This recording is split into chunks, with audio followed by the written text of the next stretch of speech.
Very warm good morning, my dear students. How are you? I hope you all are doing well. Welcome to our English channel on YouTube. Today we will discuss about a conjunction. Conjunction. What is conjunction? As you know that conjunction is a linking word.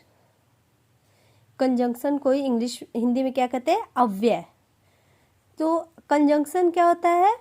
Linking word भी होता है जो हमारे शब्दों या वाक्यों को जोड़ता है. ओके, डिफिनीशन इसका देखते हैं. कंजंक्शन इज द वर्ड और set of words that connect two words, phrases और clauses in a sentence.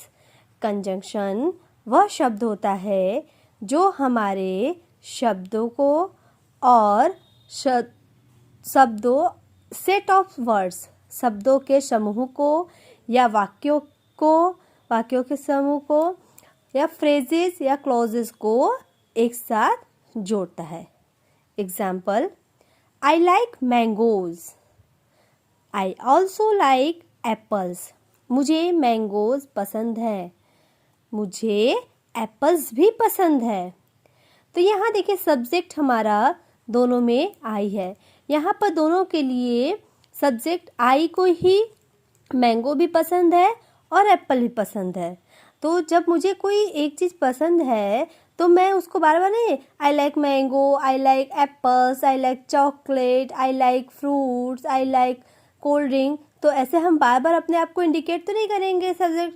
तो इसी तरह आपका यहाँ पर है कि सब्जेक्ट जब आपका 2 बार हो गया या कई बार हो गया तो उसको हम आप कंजंक्शन के जरिए उसको 1 सेंटेंस में बना सकते हैं. जैसे कि I like mangoes and apples. यहाँ पर देखिए मुझे मैंगोज और एप्पल्स पसंद है. तो यहाँ पर इन दोनों सेंटेंस को जोड़ने के लिए कौन से वर्ड को यूज़ किया गया है? एंड को. तो एंड हमारे यहाँ पर क्या है? लिंकिंग वर्ड जोड़ा गया है. Linking word is a conjunction. Okay, एक और एग्जाम्पल से देखते हैं. She likes dogs. Her family does not like dogs. उसे डॉग्स पसंद हैं, उसकी फैमिली को डॉग्स पसंद नहीं है. तो यहाँ देखिए दोनों आपके सब्जेक्ट चेंज हो गए. पहला तो उसे डॉग्स पसंद है लेकिन उसकी फैमिली को डॉग्स पसंद नहीं है. तो यहाँ पर आपके दोनों सब्जेक्ट चेंज हो गए और दोनों सब्जेक्ट जब चेंज हो जाते हैं तो इसे जोड़ने के लिए हमारा कौन सा लिंकिंग वर्ड यूज होता है? But. She likes dogs but her family does not like dogs. Okay, आपको हमने पिछले वीडियो में बताया था कि फ्रेज क्या होता है, क्लॉज क्या होता है. एक बार फिर से इसको रिमाइंड में करा देती हूँ. Phrase is a group of words and does not have a subject and a verb. Phrase group of words होता है और इसमें सब्जेक्ट और वर्ब नहीं होता है. जैसे इन द टाउन, इसमें ना सब्जेक्ट है ना ही वर्ब है. So it is called a phrase. Clause. Clause में क्या होता है? ए clause is a group of word that does have both a subject and a verb. जिसमें आपका सब्जेक्ट भी होता है और वर्ब भी होता है. Some clause are independent and some clause are dependent. कुछ क्लॉज आपके इंडिपेंडेंट भी होते हैं और कुछ क्लॉज आपके डिपेंडेंट भी होते हैं. ओके, ये आपके देखिए दे एक्सप्रेस अ कंप्लीट थॉट. और जो इंडिपेंडेंट क्लॉज होते हैं वे आपके होते हैं, वे अपने थॉट्स को पूरी तरह से एक्सप्रेस करते हैं. और जो आपके डिपेंडेंट क्लॉज होते हैं they can not stand alone. वे अकेले नहीं स्टैंड कर सकते, वे किसी पर डिपेंड ही होते हैं. Example, when I come here, ये आपका क्या हो गया? डिपेंडेंट। जब मैं यहाँ आया, तो यहाँ पर क्या है? जब मैं यहाँ आया तो क्या हुआ? कुछ पता तो नहीं चला, तो ये डिपेंडेंट। अब इसे पूरा होने के लिए इसको आपका किसी न किसी की ज़रूरत होगी, तो वो आपका हो गया dependent clause. Independent, she put it on the table, तो यहाँ पर she put it on the table, उसने उसे टेबल पर रखा, तो ये आपका क्या हो गया? Independent clause. Okay. Conjunction also comes at beginning of a sentence. Conjunction हमेशा सेंटेंस आपका जो होता है कंजंक्शन होता है वो हमेशा conjunction also comes at beginning, जब कंजंक्शन आपका सेंटेंस में पहले आ जाए, जैसे कि because I woke up late today, I went to office without eating breakfast. यहाँ पर हुआ ना बिकॉज, मैं देर उठा क्योंकि मैं देर से उठा, I went to office without eating breakfast, इसलिए वो ऑफिस बिना ब्रेकफास्ट किए चला गया। ऐसा कोई ज़रूरी नहीं होता बेटा कि कंजंक्शन हमेशा, जब ये लिंकिंग वर्ड है तो ये हमेशा आपके सेंटेंस के बीच में ही आए, ऐसा कोई ज़रूरी नहीं होता है। वह आपके सेंटेंस के शुरू में भी आ सकता है, जैसे कि इस एग्जाम्पल में मैंने बताया। ओके। अब देखते हैं types of conjunction. There are 3 types of conjunction: coordinating conjunction, subordinating conjunction and correlative conjunction. Coordinating conjunction, जिसे समान पदीय समुच्चय बोधक अव्यय कहते हैं। सबऑर्डिनेटिंग कंजंक्शन, जिसे आश्रित समुच्चय बोधक अव्यय कहा जाता है। एंड कोरिलेटिव कंजंक्शन, जिसे आप सहसंबंधी समुच्चय बोधक अव्यय कहते हैं। Okay. First, coordinating conjunction. Coordinating conjunction, the conjunction that connects two words or two independent phrases or clauses is known as a coordinating conjunction. The two connected clauses or phrases are of equal importance. वो conjunction जो दो शब्दों को जोड़ता है और दो independent phrases या क्लोजेस को जोड़ता है, उसे कोऑर्डिनेटिंग कंजंक्शन कहते हैं। लेकिन जो फ्रेजेस और क्लोजेस को जोड़ते हैं उसके इम्पोर्टेंस इक्वल होते हैं। जैसे इसका रूल क्या होता है, एक वन थॉट रूल इसका one thought plus coordinating conjunction plus second thought. किसी भी सेंटेंस में आपके पहले थॉट फिर आपके जो होंगे कोऑर्डिनेटिंग कंजंक्शन फिर सेकेंड थॉट। कोऑर्डिनेटिंग कंजंक्शन के एग्जाम्पल क्या होते हैं, फॉर, एंड, नॉर, बट, और, yet, so, etcetera. They are about the same thing. We can go, ये जो आपके थॉट्स होते हैं वन थॉट या सेकेंड थॉट, ये आपके सेम थिंग होते हैं। जैसे देखिए यहाँ पर एग्जाम्पल से, we can go to the market और we can study at home. हम मार्केट जा सकते हैं या हम घर पर स्टडी कर सकते हैं। यहाँ पर आपके क्या है, थॉट्स आपके सेम है, या तो हम मार्केट जा सकते हैं या हम स्टडी कर सकते हैं। यहाँ पर सब्जेक्ट आपके एक ही है। Riya and Siya are good friends. Riya and Siya दोनों क्या है, थॉट्स इनके क्या है कि दोनों गुड फ्रेंड्स हैं। इनको जोड़ने वाला word and. She studied hard but she could not get first position. उसने कठिन परिश्रम किया लेकिन वह पहला स्थान प्राप्त नहीं कर सकी। यहाँ पर उसने कठिन परिश्रम तो किया, लेकिन उससे पहला स्थान प्राप्त नहीं हो सका। तो यहाँ पर आपका लिंकिंग वर्ड क्या हो गया? बट। सेकेंड आते हैं सब ऑर्डिनेटिंग कंजंक्शन, जिसे आश्रित समुच्चय बोधक अव्यय कहते हैं। Subordinating conjunction, the conjunction that join a clause to another on which it depends for its full meaning, is called subordinating conjunction. Subordinating conjunction वो conjunction जो एक clause को दूसरे के साथ जोड़ता है, जिस पर वह अपने full meaning को convey करने के लिए depend होता है, उसे सब ऑर्डिनेटिंग कंजंक्शन कहते हैं।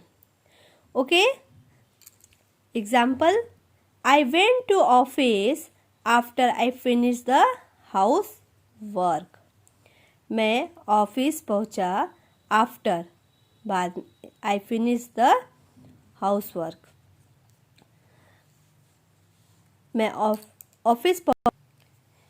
मैं घर का काम खत्म करने के बाद ऑफिस पहुंचा। Okay, brush your teeth before you go to bed. बिस्तर पर जाने से पहले अपने टीथ को ब्रश करो। तो यहाँ पर आपके आफ्टर एंड बिफोर क्या हो गए? सब ऑर्डिनेटिंग कंजंक्शन। ये आपके आश्रित समुच्चय, मतलब क्या हो गया इसका कि पहला काम जो आपका हुआ इसमें आई फिनिश द हाउस वर्क, मैंने काम खत्म कर लिया, उसके बाद काम खत्म करने के बाद मैं ऑफिस गया। तो यहाँ पर आपका एक कार्य से दूसरा कार्य आश्रित है, जुड़ा हुआ है। तो ये आपका क्या हो गया? आश्रित समुच्चय बोधक अव्यय मीन्स सब ऑर्डिनेटिंग कंजंक्शन। बिस्तर पर जाने से पहले अपने दांत साफ करो। तो यहाँ पर बिस्तर पर जाने से पहले, तो ये भी आपका क्या हो गया? एक दूसरे से कनेक्टेड वर्ड्स हो गए। अब देखते हैं, subordinating conjunctions are classified according to their meaning. Subordinating conjunction जो होते हैं ये आपके मीनिंग के अनुसार क्लासिफाइड किए जाते हैं, जैसे time, concession, comparison, condition, reason और प्लेस। टाइम जब आपका उसमें सेंटेंस टाइम्स पर हो तो उसे आप क्या आएंगे? टाइम्स में आपके हो गए according to times, divide, after, as soon as long as, before, until, till, since, when, whenever, while. Concessions, although, though, even though. Comparison, whether, whereas, as much as, then, rather than. If, provided that, in case, only if, unless, assuming that. Reason, as, in order that, since, because, so that. Place, where and wherever. Okay? ये आपके सब ऑर्डिनेटिंग conjunction के criteria हैं जो अपने classified किए जाते हैं अकॉर्डिंग टू देयर मीनिंग, उनके मीनिंग के अनुसार। उससे आपके ये कंजंक्शन यूज होते हैं, time, concessions, comparison, condition, reason and place. इसके रूल देखिए, कंजंक्शन में इसमें सबऑर्डिनेटिंग कंजंक्शन के रूल क्या होते हैं? When subordinating conjunctions use first in a sentence। जब सबऑर्डिनेटिंग कंजंक्शन आपके सेंटेंस में पहले यूज किए जाते हैं तब क्या इसके रूल होते हैं? Subordinating conjunctions, dependent clause, then independent clause. Example, if is the subordinating conjunction, it is a condition based sentence. You don't want to go to market, you can study at home. यदि तुम market नहीं जाना चाहते, you can study at home, तो तुम घर पर study कर सकते हो। यहाँ पर कंडीशन हो गया कि यदि तुम बाजार नहीं जाना चाहते तो तुम घर पर पढ़ाई कर सकते हो। ओके, व्हेन, इसके सेकेंड रूल को देखिए। When subordinating conjunction use in between of sentence, यदि आपके किसी भी सेंटेंस के बीच में सबऑर्डिनेटिंग कंजंक्शन का यूज होता है, तब क्या होता है? पहले आपका इंडिपेंडेंट क्लॉज होता है, फिर सबऑर्डिनेटिंग कंजंक्शन होता है, फिर डिपेंडेंट क्लॉज होता है। You can study at home if you don't want to go to the market, तुम स्टडी कर सकते हो एट होम, घर पर, इफ, यदि, you don't want to go to the market, यदि तुम बाजार नहीं जाना चाहते। इसमें देखिए आपका क्या हो गया, ये आपका कंडीशन तो है, लेकिन इसमें आपका जो इफ़ है, जो आपका कंजंक्शन है, वो आपके सेंटेंस के बीच में आया है और इसमें आपका इफ सेंटेंस के पहले आया है। ओके, क्लियर है? ये दोनों रूल है कि पहले सबऑर्डिनेटिंग कंजंक्शन यदि होता है तो उसके बाद डिपेंडेंट क्लॉज, फिर इंडिपेंडेंट क्लॉज। इसमें आपका होता है तो पहले independent clause, you can study at home, ये तो आपका क्लियर है कि तुम घर पर अध्ययन कर सकते हो, तो ये आपका क्लियर है कि इंडिपेंडेंट है। इफ, यदि, you don't want to go to market, यदि तुम मार्केट नहीं जाना चाहते, यदि तुम मार्केट नहीं जाना चाहते तो क्या, इसको पूरा होने के लिए एक दूसरे क्लॉज की जरूरत है ना, तो इसलिए आपका क्या होगा, डिपेंडेंट क्लॉज हो गया। यहाँ पर भी आपका पहले डिपेंडेंट क्लॉज हो गया। यदि तुम मार्केट नहीं जाना चाहते, you can study at home, तो तुम घर पर अध्ययन कर सकते हो। फिर आते हैं correlative conjunction. Correlative conjunction are pair of joining words that use frequently used to connect two ideas together in a sentence.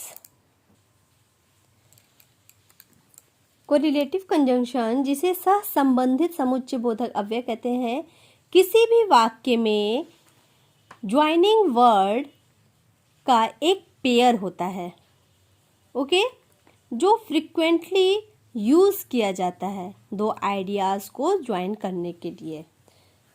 Okay, correlative conjunction are pair of joining words that use frequently use to connect the ideas together in a sentence. Example, either she is not well और upset. देखिए यहाँ पर आपके correlative हैं, either और, neither nor, not only but also, both and, ये आपके correlative conjunction के एग्जाम्पल्स होते हैं। बोथ एंड, वेदर और, ये जब भी आपके यूज़ किए जाते हैं दोनों एक साथ यूज़ किए जाते हैं। Both and, whether or, either और, neither nor, not only but also. इसमें आपके देखिए है ना एग्जाम्पल में, पहले either she is not only or upset, he want not only trophy but also money, वह केवल ट्रॉफी ही नहीं चाहता लेकिन साथ में वैसा भी चाहता है। या तो वह स्वस्थ नहीं है या दुखी है। डिफरेंस अब देखते हैं कि आपके कुछ ऐसे वर्ड्स होते हैं जो प्रीपोजिशन में भी यूज़ किए जाते हैं और कंजंक्शन में भी यूज़ किए जाते हैं। Difference between preposition and conjunction, कौन से वर्ड्स होते हैं तो उसमें क्या देखा जाता है, क्या उसके रूल होते हैं, ये देखते हैं। Some words are used in preposition and conjunctions both. A word can either be a preposition और कंजंक्शन, वो वर्ड या तो आपके प्रीपोजिशन हो सकते हैं या तो कंजंक्शन हो सकते हैं। अब इसको पहचानेंगे कैसे, देखिए प्रीपोजिशन क्या होता है, they describe the position, time और डायरेक्शन। प्रीपोजिशन आपके पोजिशन, टाइम और डायरेक्शन को डिस्क्राइब करते हैं of something. It is always followed by a noun, यह हमेशा नाउन को और प्रोनाउन को या फ्रेज को फॉलो करता है और इससे जो फ्रेज होते हैं वे एक्ट करते हैं एज इट्स ऑब्जेक्ट, उसके ऑब्जेक्ट। इट मीन्स प्रीपोजिशन में किसी भी सेंटेंस में या तो टाइम या पोजीशन या डायरेक्शन बताते हैं और ये फॉलो करते हैं नाउन और प्रोनाउन को और एक्ट होते हैं as a object. Okay, conjunction में क्या होता है? Conjunction does not mention the position. Conjunction में पोजीशन, टाइम और डायरेक्शन मेंशन नहीं होता है। Only does the work of connecting words, phrases and clauses. ये केवल आपके किसी भी वर्ड्स को कनेक्ट करते हैं, फ्रेजेस को कनेक्ट करते हैं और क्लॉजेस को कनेक्ट करते हैं। ये क्या होता है? लिंकिंग वर्ड होता है। इट मीन्स कंजंक्शन किसी भी कोई टाइम, पोजीशन या डायरेक्शन नहीं बदलाते हैं, ये केवल फ्रेज या क्लॉज को ही ज्वाइन करने का वर्क करते हैं और कोई अदर इंफॉर्मेशन नहीं देते हैं। एग्जाम्पल देखते हैं। After, she went after me, वह मेरे बाद पहुंची, गई। तो यहाँ पर आपके शी वेंट, इसमें क्या बताया हमने कि ये हमेशा फॉलो करते हैं नाउन और प्रोनाउन को, ये फॉलो करें। ये क्या आपका है? Me pronoun. ओके, और कंजंक्शन में क्या होता है? After they finish the meeting they return to their home. After they finished, we finish meeting खत्म करने के बाद अपने घर वापस गए। तो यहाँ पर आपका क्या हो गया? वो अपनी मीटिंग खत्म करने के बाद वो घर वापस गए। ये फ्रेज और क्लॉज को कनेक्ट कर रहा है। इसमें आपके डिपेंडेंट और इंडिपेंडेंट क्लॉज आते हैं। ओके, आई होप आप सभी को कंजंक्शन अच्छे से समझ में आया होगा। So everyone, keep watching this video very carefully. Thank you. Take care. Bye bye. And please like and subscribe also.